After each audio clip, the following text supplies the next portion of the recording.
So I think it's important and relevant for a community of people that are trusting in a specific God. I think liturgy in that sense is just important for a community for their own establishment of identity. Who are we? Whose are we? Who do we belong to? Who is our God?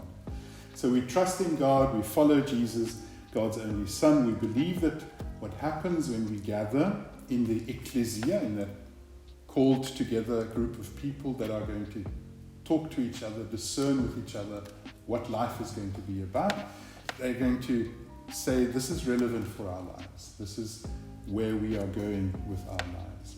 And that it is relevant to the public. That is why we, I think, should stick to the concept of liturgy being a public service, something that happens for the world and not just for a little group, not just for a holy huddle somewhere hidden away doing their own thing. And in that sense, liturgy is very important also because it has direct relevance for the way we live. We receive God's grace, we hear God's word of forgiveness, and we join God at God's table to receive that new life, to have a physical, a bodily experience of being accepted, of being taken care of by each other and by God.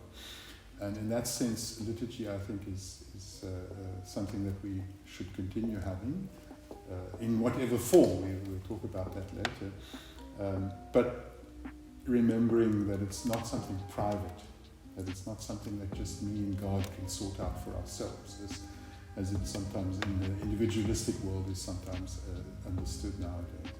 So it impacts every aspect of our lives and the life of the whole community.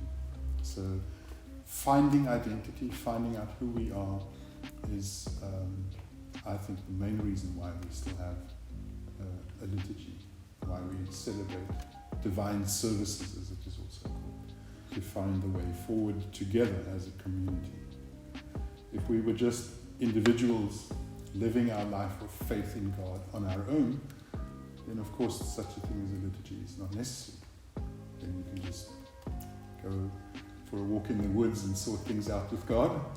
But if you want to live as part of a community, you as a community have to re-identify who you are regularly, because you're on a journey together with each other. And for that we need the liturgy.